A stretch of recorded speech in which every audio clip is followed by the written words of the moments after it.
So, gratuitous sort of shameless plug here. Most of what I'm going to talk about today is in my book. If you all want to take a look at my book, it's Chican Artivistas, Music Community and Transporter Tactics in East Los Angeles. And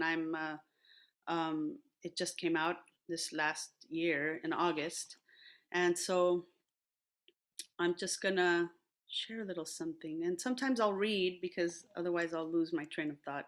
So, I've been a singer and a songwriter for many years as part of a group called Quetzal. And through Quetzal, from East LA, Boyle Heights, I've traveled the world as a professional and community musician. Music experienced on many fronts, sites, and social locations has demonstrated to me that music can exist in numerous ways. Some of my musical experiences early in life have been oppressive and have left imprints of shame and trauma in my memory. There have also been those that have allowed me to see how music could be a liberatory process, a deliberate act of love, and a source of empowerment for oneself and community. Music, in this sense, is a conduit of freedom, a tool that is malleable by the will and hands of those who envision emancipatory change. As an active musician in professional and community practice for nearly 20 years, more than 20 years actually, my academic work looks at the ways in which community groups utilize music and alternative art dialectics as ways of collecting collective memory, as sites of political mobilization, and as tools for community calling communities into being through participatory music and dance practices. As a scholar and an artivista, what I call myself, and we call ourselves actually, there's many of us out there, artivistas, realms of artistic activity that are often relegated to the status of just community based art making, to me, represent efforts that challenge oppressive neo colonial, historical, social, and ideological paradigms. As a college professor for Scripps College, I've brought many of my music skills and community organizing methods, such as the collective songwriting process and fandango, to my teaching. When we think about music, we have to think that how capitalism and the industrialization of music has fundamentally altered how we relate to it, right? It's gradually rearranged what I call the social relations of music. So, what was once understood as a process, another form of dialogue and a pastime with members of a community, is now reduced solely as a commodity and a profession, right? I know that all too well. But my scholarship does not ask for the abolishment of a profession and or sale of music. We've all benefited and enjoyed, right, the mastery of those who have decided to give their lives to the craft of music. There will always be an appreciation and a market system for these labors.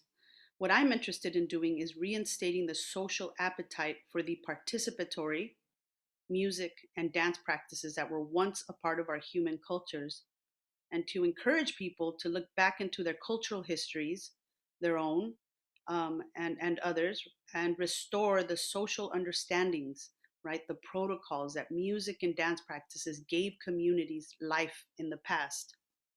So today I'm going to use my time with you and to share with you, for one, most importantly, the collective songwriting process, which I'm offering to come back and take you all through this process, so that you can see what it feels like, right? Because I'm going to talk about mostly what it looks like and how it touches down in community and in the classroom.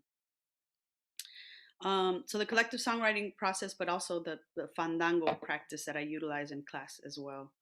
Um, the potential I see in these processes and the different spaces I've implemented these methods towards different ends.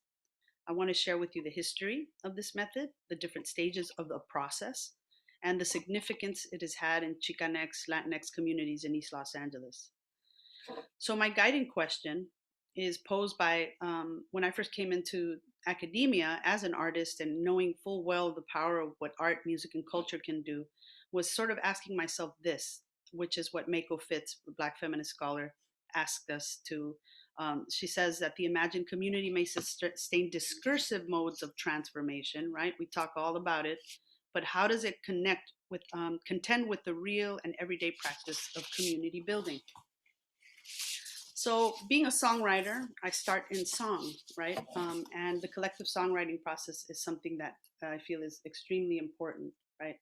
When we think about songs, um, we think about them as the sonic literary manifestations, right? Our unique cathartic mementos, powerful political tools, songs can be, right? Songs can also be important historical texts, right? A person's testimony, always the songwriters, pouring in their views, their triumphs, their struggles, aphorisms, right? But song lyrics in this way can transmit ways of knowing, right? Theorizing about life. It can also be viewed as alternative ways of like creating knowledge, right? So can you imagine what happens when we do this as community, right? When we dialogue this way and in community, right? So I have to first mention that the collective songwriting process started in an important encuentro, right? So I'm going to talk a little bit about the roots. And as Chicanos from East Los Angeles, we were enamored and inspired by the Zapatista movement, um, which is in 1994, you had Mayan Zapatista uprising in the mountains of Chiapas, Mexico, and theirs was a struggle of resistance to neoliberalism, globalization, and particularly the North American Free Trade Agreement. Um, uh, and for us, as Chicanx, Latinx communities in East LA, we were completely inspired. They were artistic in some way, the ways in which they talked about their oppression, their lived resistance. We were completely inspired by it. So the EZLN really reached out to the rest of the world and other aggrieved communities and said, let's start a dialogue. Let's dialogue with everybody. And so when we reached out and we told them that we were a group of artists, musicians, poets, dancers, graffiti artists. Oh goodness, sorry about that. Remind me later. No. When we, no. Sorry about that. So fast forward in 1997, which is what you see here, 1997, we 120 Chicano artist activists, primarily from East Los Angeles, organized and engaged in the primer encuentro cultural chicano indígena por la humanidad y contra el neoliberalismo. So my partner and I were among them, very young folks. Anything was possible. So it was 5 days. We organized, it took about a year for us to organize this, but we organized 5 days of art and culture interaction, process based work with the Zapatistas. These are some of the photographs that didn't make it into the book, but these are sort of like a dialogue between these neighborhood kids and like 3,000 plus indigenous folks, where we shared our art, music, and culture, and then they would share theirs. We would talk about our tangent realities, and we would create work together, creative, artistic work together. So our days always began pretty much the way this looks here, and we'd sit around a table and talk about our different realities. It took forever because of translation and different Mayan dialects into Spanish, but or Castellano as they call it. And then we would share, and then they would share, and then we would create together. So fast forward, it gives us the collective songwriting process, which once we left there, we completely inspired to share it with others and slowly began to refine the method that we learned in this space. Excuse me. And so I'm going to play this for you now. And so you can just sort of see how it has touched down in different spaces.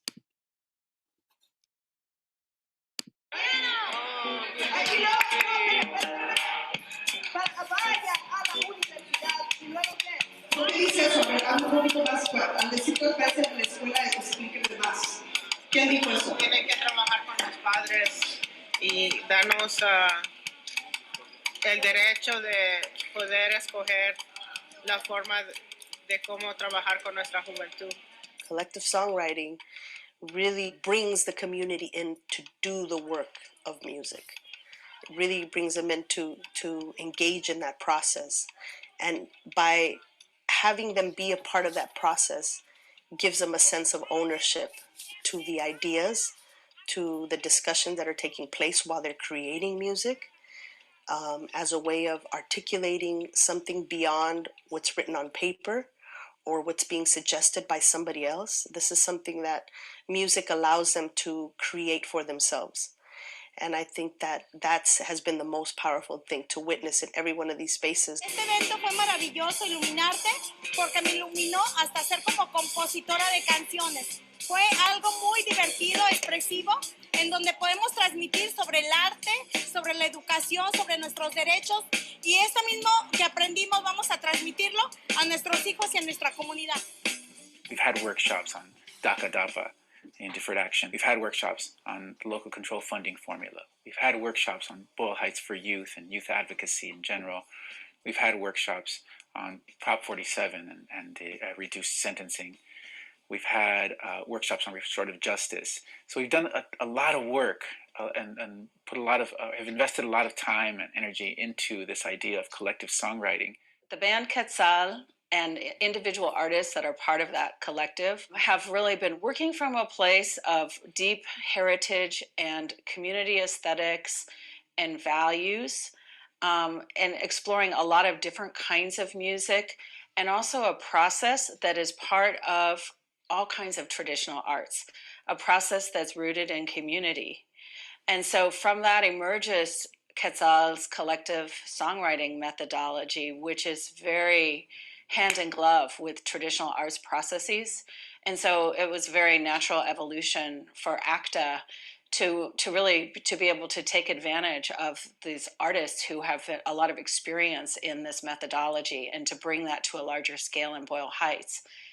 Collective songwriting as a method and the ways in which Chicano Artivistas implement it in community has roots in the Zapatista movement. The Zapatista movement is a movement that really identifies autonomy and self-determination for communities in struggle. A group of Chicano artists, activists, went to Chiapas and studied these methods, and the musicians studying these Zapatista methods developed the collective songwriting method, along with a very important figure in the movement, and her name is Rosa Marta Zarate. This is coming out of a Chicano tradition, Chicano community that has been doing art and activism for many decades. It's part of the ethos, part of the fabric of the Chicano community.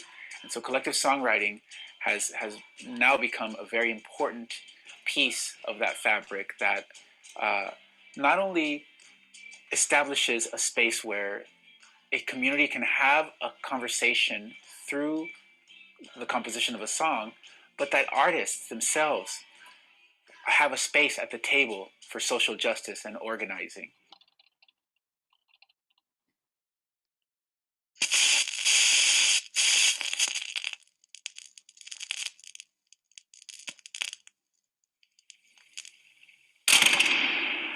It's a recycling world. Everybody sing that for me, please. Nice and loud. Da, da. I'm recycling my bad ways to make some better days. It's a recycling world. Again, nice and loud. I'm recycling my bad ways to make some better days. It's a recycling world.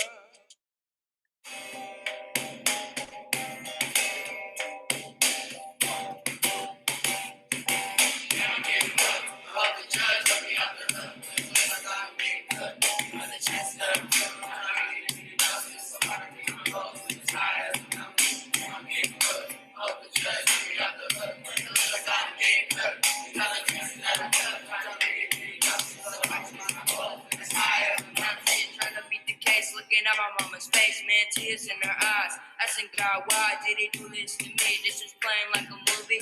Stuck in the sand, trying to find another plan. I'm not gonna be that bum man, kicking that can. I'm trying to be a grown man, handle my priorities as a young teen minority. I need help for a way out. I'm trying to stay out. I need help for a way out. I'm trying to stay out.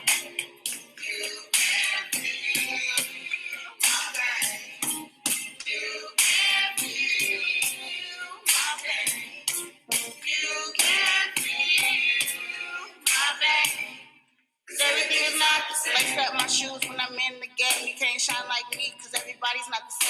dreams is like never ending rain. If you took a couple steps in my shoes, you will feel my pain.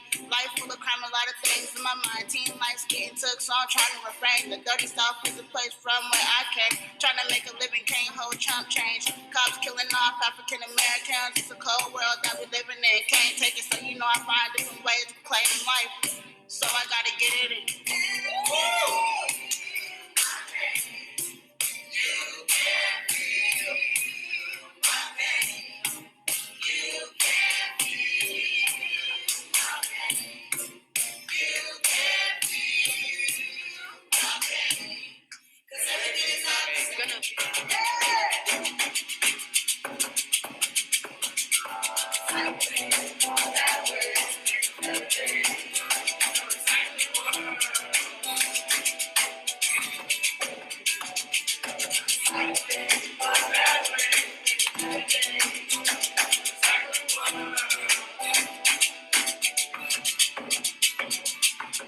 I'm from a place that's rougher than the burbs. The weed is lace and people moving birds. Big homie died, little homie in the herd. I guess you could say that's recycling at its worst. I ain't talking paper and I ain't talking glass. I'm talking about the future, I ain't speaking about the past.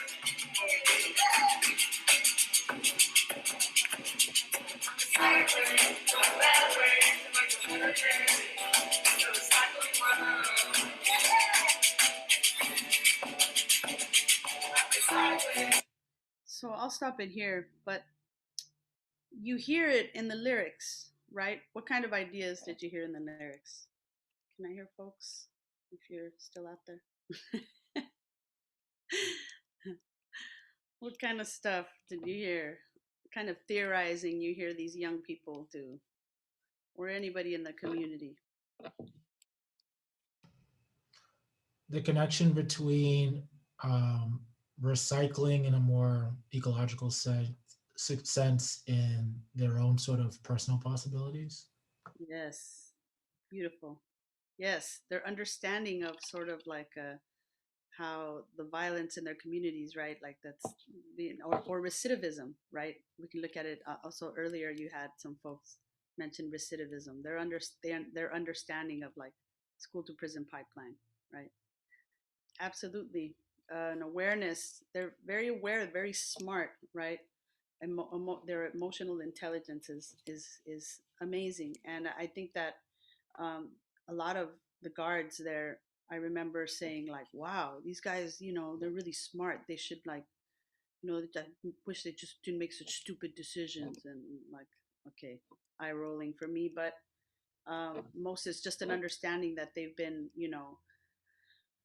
um, it's those cracks and not being misunderstood, and so any chance just to see how music has been a helpful tool and facilitator of kinds of dialogues that are not linear thoughts, right? Music, art, and culture are instigate in us a creativity, right? A kind of thinking that isn't in linear thought, that our thinking becomes erratic. We make connections we would normally make. We can break apart signs and symbols that allow us to sort of summit into new forms of analysis. And this is what we have found time and again when it comes to music and songwriting as community, right? So I try to utilize this as much as possible when I'm in the classroom, for example. If we're going to discuss a chapter, I'll say like, okay, for example, I recently assigned, you know, Blues Legacies, Black Feminism by Angela Davis, right? Discussing the lives of Billie Holiday, Big Mama Thornton, and Bessie Smith. And we discussed the entire book via trying to write a song about the book itself, right? And so we went through all the different thematics, right? What kinds of things were being talked about, and in the end, we wrote a song that nobody will ever hear.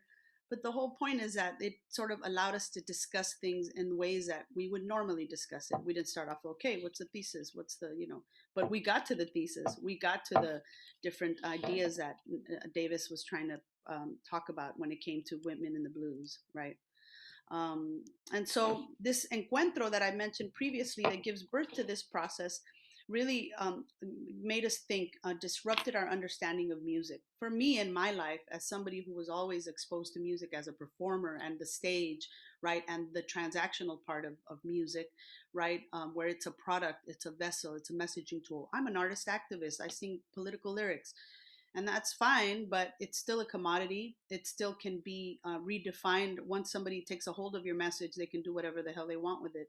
We know full well that capitalism can sell anything, right? It can also sell revolution.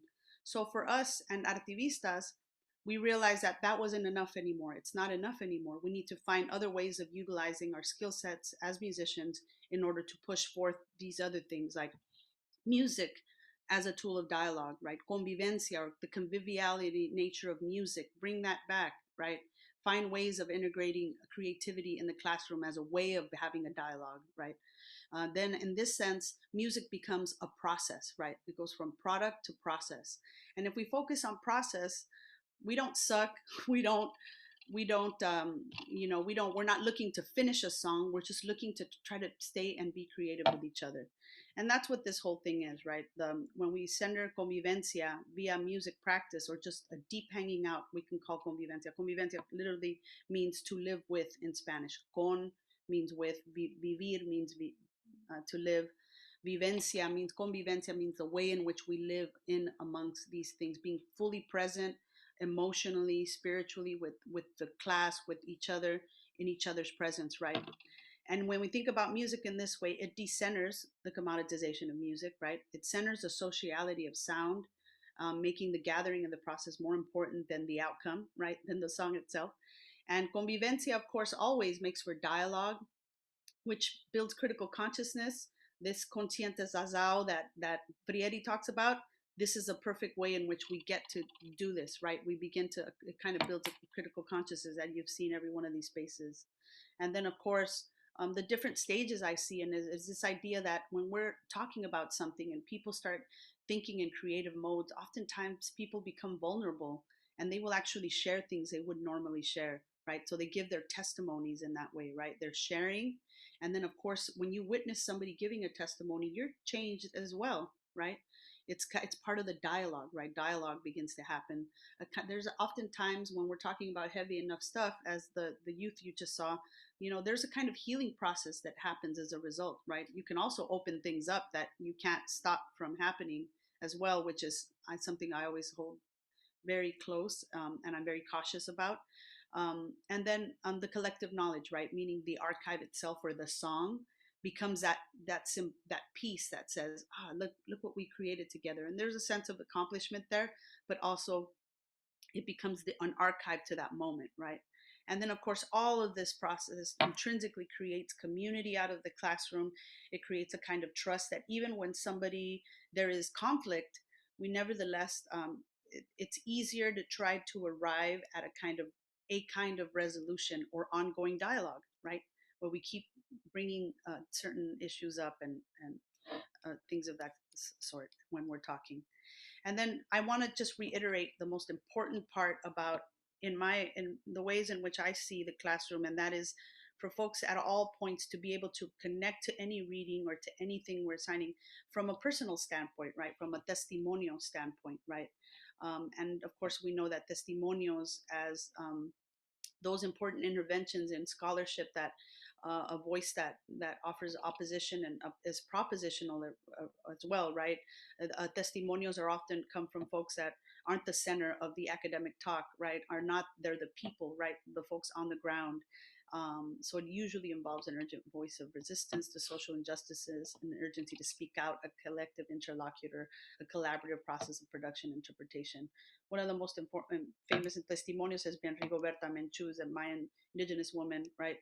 That really got folks thinking about testimonio as that really important a collective memory, right? So it's not just folks giving their own testimony, they're really bringing in their entire communities, and it's a way of getting them to realize that who they are part of what has helped them become, right? So a community, a society, which is easier for us to sort of break these ideologies, good and bad, down, what we have learned, what we can unlearn, right? And together dialoguing through it is really important.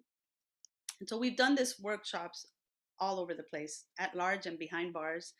It's currently being utilized even, well, not with the Zoom situation now, but in many men's prisons throughout the state of California, through the Alliance for California Traditional Arts, in schools, high schools, colleges. I have a course called Collective Songwriting Theory and Knowledge Production through the core curriculum at Scripps College.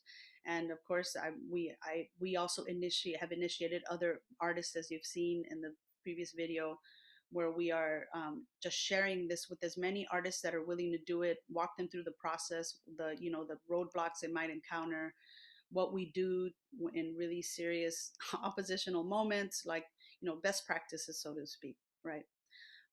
Assessing the community and who can participate, what we're doing as it's happening.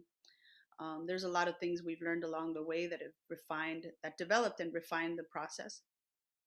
And so, and I'd quickly like to share one last method. And again, like my thing is music and art, right? And particularly this next practice that I'll talk about, which is the son jarocho, or it's called the fandango, right? That's the name of the fiesta.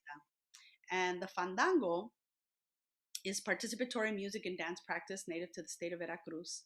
And I'll show you a bit of one of the greatest things that they did is compared to the way in which the Mexican nation state used to highlight this kind of music and dance as a regional sort of music and dance representing the state of Veracruz, which is both mountain and coastal range, is that it did a lot in reinstating this practice called the fandango.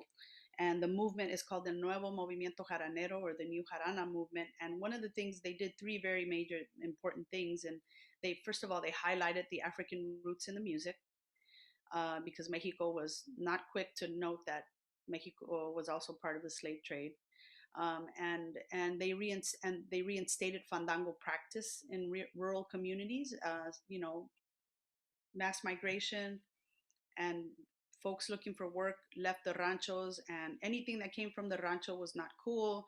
You wanted to be a part of the city. You didn't think about your own culture as something that was like an asset to your development as a human being. Least of all, it's going to make you any kind of money, right, to survive and feed your family. So folks started looking at it as something that was kind of backwards, right? And then one of the things they did was begin to share with others both the political ideologies and the importance of fandango as a community building tool. So they really started saying, like, you need to do this again in your culture, because this is part of how we survive. This is part of how we stay connected to each other and to our within our communities, and we don't let others define who we are, but we are taking into our own hands. Again, dialogue, music, right? Through dance and all of these fun stuff. So I'm going to share with you a little bit so that you can see kind of what it looks like. I won't play the whole thing, but a little footage of some of what it looks like and where it comes from.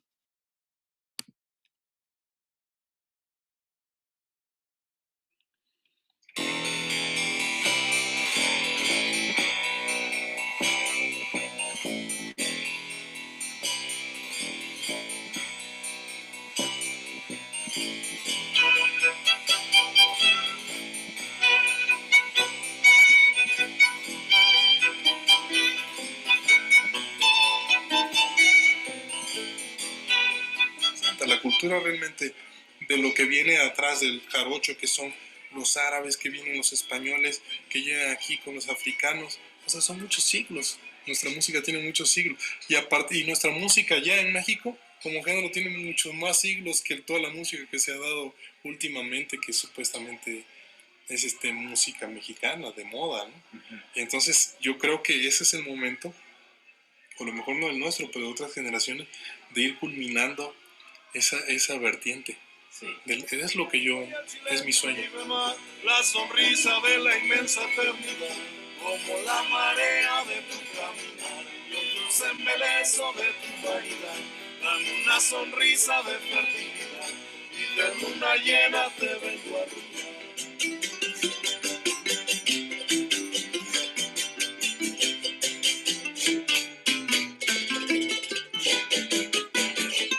Uno lo tiene que poner en un instrumento accesible a tus manos, a tus dedos. Si tú tienes los dedos muy frágiles, o no, estos son para dedos de campesino, de garras, ¿no? Para gente que está hecho a esto, ¿no? Gente que ha crecido con este instrumento, con esta tradición. Y es difícil tocar esta, mira cómo quedan las manos marcadas.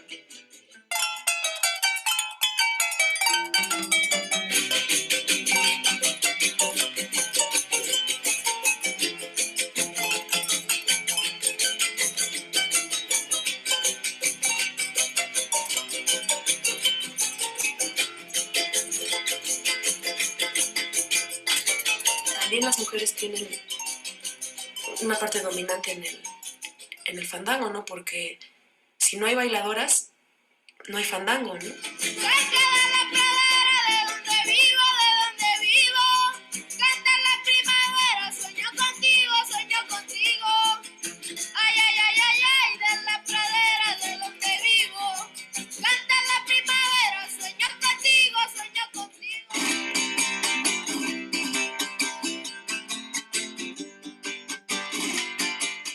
Ustedes van a llegar también a enseñarle a otra gente de dónde viene la música, de dónde viene, de aquí del rancho, de los llanos, la música llanera. Porque de la ciudad no, de aquí del rancho. Porque aquí del rancho se hace la música jarocha. Y ese lunar que tiene, cielito lindo y junto a la boca, no se lo des a nadie que me provoca. La bamba.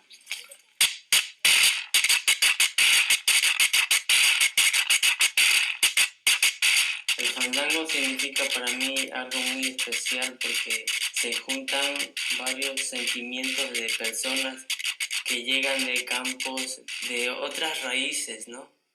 Y otros espíritus que te llenan y sientes una emoción muy especial. Te sacan todo eso que traes por dentro, ¿no? Así como que lo ofreces y dice, este es mi alma, ¿no?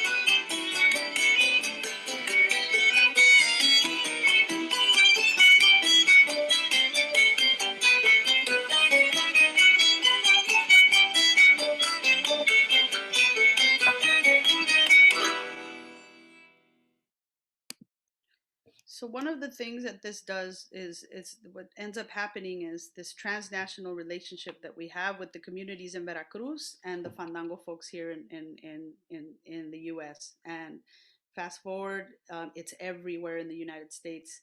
Everything from the Midwest, back east, all over the Southwest, Arizona, Seattle, Washington, the Yakima Valley, Olympia. You have Oregon Fandango communities in northern and southern California. I mentioned Arizona, Texas. There's Fandango communities everywhere, and part of this made me realize that to embody community in music dance is something that I wanted to share as much as possible. And one of the things that it has done is sort of connect me to other groups that are thinking in similar ways, right? So not only do I teach this practice to my community here at Scripps through a Fandango course that I have, where they learn how embodying a practice is also extremely important. Moving your body, singing, dancing together in community creates a kind of cohesion, and it creates a kind of understanding that is beyond dialogue, right? Something when we experience something together in this way is meaningful, and folks oftentimes have near, sometimes spiritual experiences, and then when you are able to reach across other communities and realize, oh wow, this community also feels the same way about music and dance, and they have a similar practice. And so we've been doing this with this project right here.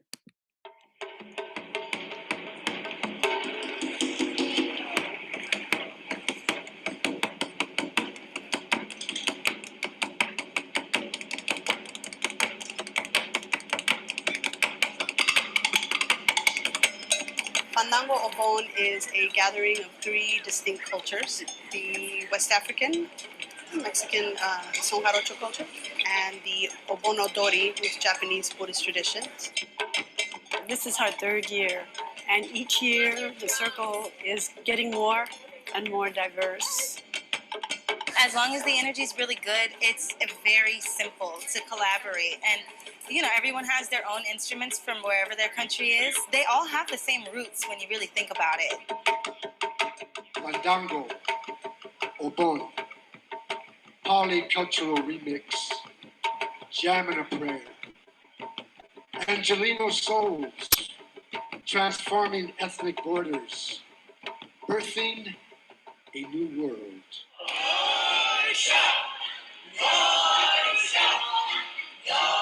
We're building an idea that it's a good thing for people of different cultures to come together, to convene in a way that's maybe unusual, actually, because they actually get to participate in another form that's different from theirs, but then they can also see, oh, you know, there's similarities about this too.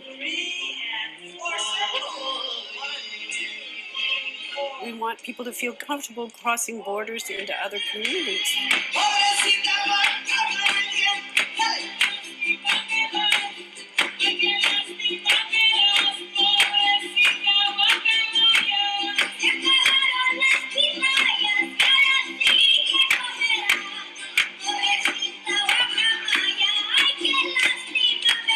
It don't matter who you are or what you do in your life. If you walk down that street and you see all these people right here doing this beautiful thing, oh, I swear You're gonna want to jump in. You're gonna feel it. Yeah.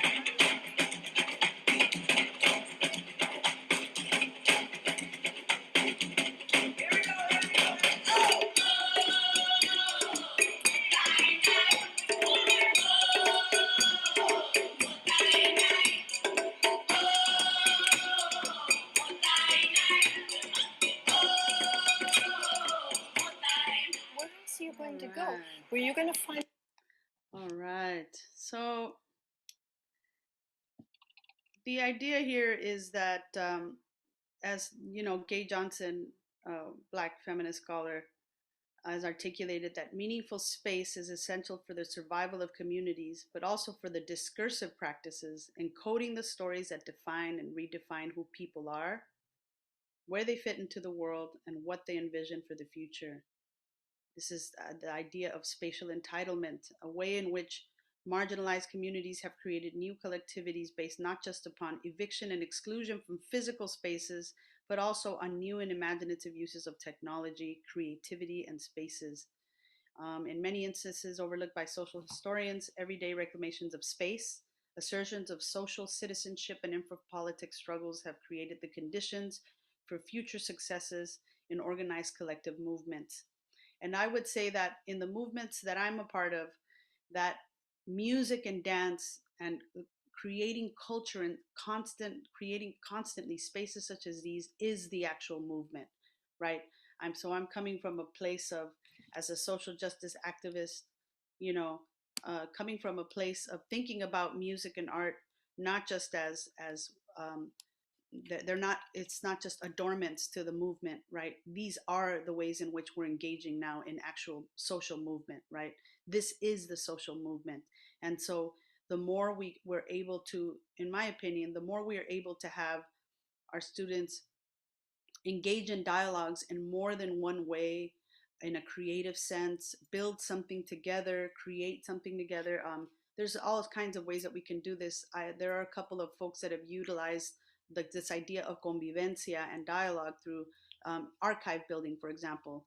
Women Who Rock in Seattle, Washington, they utilize this archivist kind of practices. And I know a whole lot of other folks that are doing it through restorative art practices, for example. The Alliance for California Traditional Arts has all of these videos that show how they're implementing convivencia strategies and Artivistas strategies into some of the what they do in men's prisons and the CDCR. Um, and so, you know, creativity for me is one of those things that you know, any chance I can get to get them to write a song or create a poem, or and then us dialogue through it, do it collectively, is something that has been extremely useful. Um, and Because at the end of the day, everybody has a story to tell. They come with the kind of knowledge that we oftentimes we don't tap into enough, um, and uh, and listening to each other and each other's voices and experiences, I think, in creating that the space in the classroom is what I always found are the best semesters. Whenever I can make sure that I can sense everybody trusts to a certain extent, and they speak freely, um, you know, um, and even when they something is said that is uncaring or insensitive, when we've set a kind of groundwork, it's sort of it could be met, with maybe it's not that it doesn't offend, but I think that it has a way of there's a trust there that a kind of dialogue can happen that doesn't sort of shut the energy down in the classroom. Because I've been a part of those moments as well, but and so I guess that's all I pretty much wanted to share with you. These two different methodologies that I've been utilizing over the years that have been extremely rewarding for myself as I'm going through it, and for students, and anybody who participates. And again, if anybody's interested to feel to see what it's like a collective songwriting workshop, I'm willing to come back with musicians and do this for y'all. We could do it. I say we could do it in about an hour, but we couldn't have done all that, and it's better to talk about it first. But so that is what I'm saying, and I'm sticking to it. Does anybody have any questions, or can we you know, if anybody has any questions, I'd love to hear them, or comments or anything like that. If I can provide you with some links, or yeah. Tan tan. Um, Maybe I could, sorry, I don't want to monopolize. I'm actually supposed to be in the background, but I'm going to actually ask a question. I'm just curious about, Martha, how do you, and thank you so much for that. That was amazing. How do you kind of encourage and enlist participation equally across all your different types of students, particularly students who may feel a little bit more shy, but also maybe students who don't feel authorized? Oftentimes we have students who are more quiet, and sometimes it just means they're checked out, but also sometimes it means that they're not feeling authorized to speak, right? And that affects different students differently, and those are oftentimes exactly the students who you most want to reach.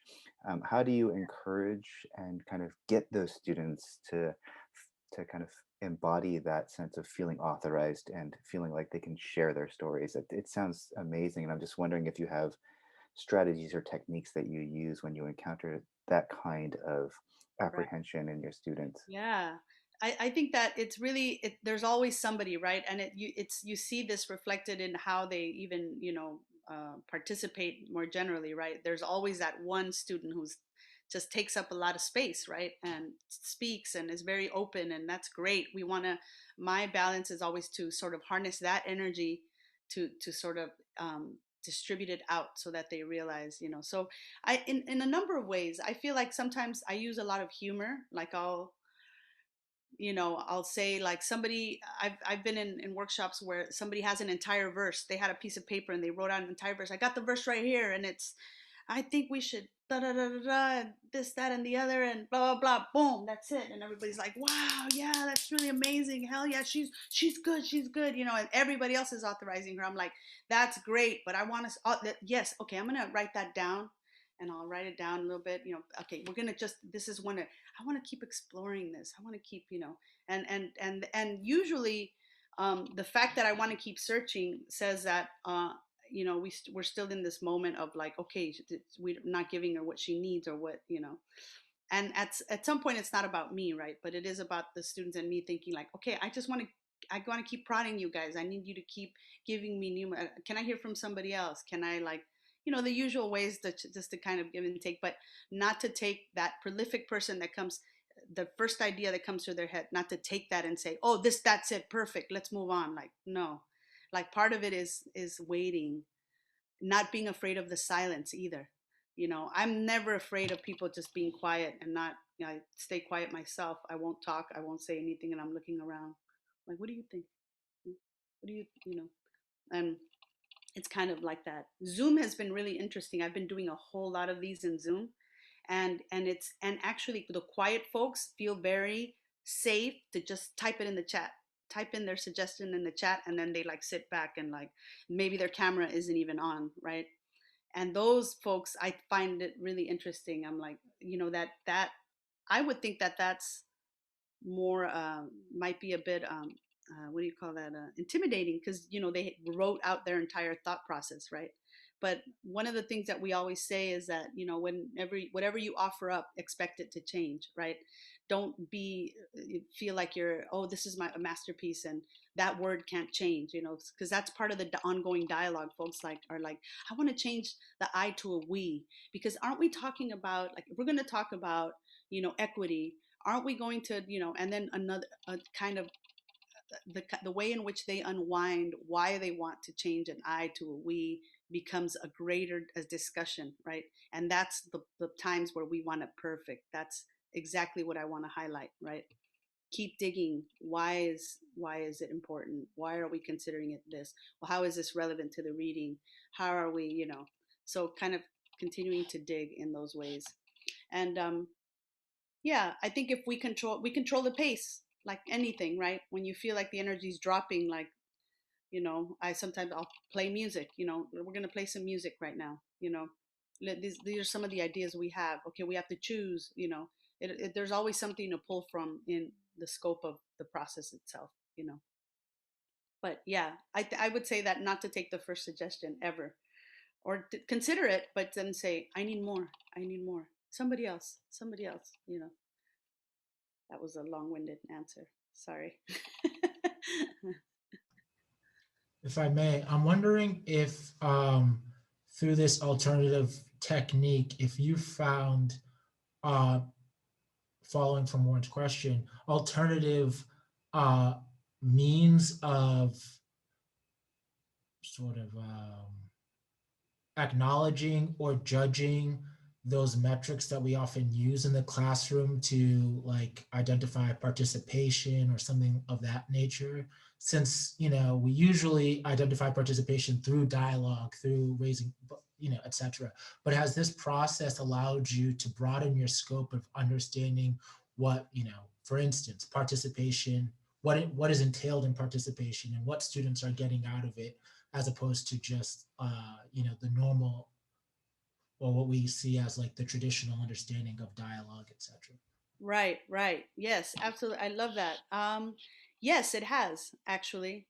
And oftentimes there are folks that have participated by, they're very present and they're listening and they're watching, and you can tell they're being impacted, but they may not speak very much and they may not engage very much, right? But they're along and they sing along once the song is done, and they're going through it, and then they clap. They're like, I'm watching body language too. When I'm in the same room, I'm watching breathing patterns, right? I'm watching, like, and I'll keep checking in, like, hey, do you have anything for me? I remember once I was in a workshop and we were trying to finish off a phrase, and like, da da da da da da da da, and we need a word there, right? Okay, let's sing that again. Da da da da da da da da. And I to go like this, and then everybody would stay quiet, and they'd sing along with me. And then at some point, I pointed at this little girl. It was funny because it was a mixed junior and high school. And when we got to that section, I pointed at her, and she sang "Take One." Like she just started singing a new kind of line that was perfect, and everybody screamed like, "Oh my God, that was amazing!" I'm like, "That is amazing. How come you haven't said anything? That's great." And you could just tell she was working her way up to it and thinking, but and I think that her body language told me, like, let me just, I know that can work against me, but in this case it worked. And I guess sometimes it's helpful to just, they wait till the end, or they won't even participate in those traditional ways, but it doesn't mean they didn't get anything out of it. And I also often find out afterwards that that was really fun. I want to come back, or I want to do this. And they're the ones that end up participating more. They realize it's a safe space, that it's okay. And you don't just learn by, and I know this, by participating, right? Sometimes you're really taking everything in. You're experiencing it in a different way, and I honor that. I think it's important, to give it space,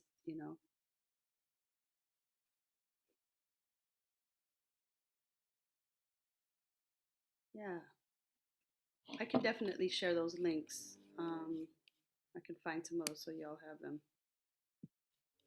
But yeah, I know we have 5 minutes, but if anybody has any. I guess I had a additional question that kind of builds off what I was just asking there, and it's maybe not a question. I don't know. It'll probably turn into a question. You may have to just listen to the inflection of my voice, but I found it really interesting when you said a little early on you were talking about you're contrasting your pedagogy with sort of intuitive, or I guess we can still use the word traditional understanding of um, music making, and you wanted to separate it from the way that the finished product can be commodified versus the process, etc. Some really interesting stuff. And at one moment you said like you know, the lyrics of revolution can be commodified, but the process itself doesn't find itself as subjected to those sort of machinations of capitalism. And it made me think, right? You know, perhaps there's a measure to the um, effective, like with an A, the affective generosity that's at play that goes beyond the discursive, that is the lyrical, the written word. Like, can you feel the emotional energy in the room in a way that's, uh, you know, encouraging not only through the music, but in the last section on Fandango, they added dancing as well, right? So perhaps your metric of understanding success is less to do with our, again, I don't know if this is, I guess we'll just call it traditional for the sake of brevity. Our traditional understandings of like academic um, metrics of writing and discursive practices to this sort of affective level that can be, that resonates in music, in the creative process, but also in dance as well, right? And I'm wondering, as a pedagogy or as a means of teaching, but also as a means of teaching in the university setting, you know, how you come to, I guess judge is not the right word, but characterize the affective level, the affective level, and juxtaposition to like our traditional intuitions to kind of get caught up in the discursive mediation of learning and of teaching and stuff like that. Can you, you know, when you teach a, can you teach a feeling, you know, teach an emotion, or do you have that in mind that that's what you're doing as opposed to teaching a history, a language, a, you know, a concept, at least in the like written way or something like that? Yeah, I love that. What a great question. Thank you so much. And it's how do you pronounce your name? I want to make sure I don't butcher. Mukasa. Mukasa, yeah, that's right. Mukasa. Okay, great. Thank you, Mukasa. You know, I actually, yes, and a lot of the readings that we do, right? First of all, is you know, we read a lot. Number one, and one of the classes, for example, the Fandango classes divvied up into like one day we are doing, you know, the regular kind of discussions on readings that are about flow, about embodiment, about performance studies, about all of these things that I feel they're about to embark on as they learn an actual practice, right? So when I teach Fandango, I check out a jarana to them. I have like 13 jaranas. Check out a jarana or a quijada, that jaw thing that that guy was playing.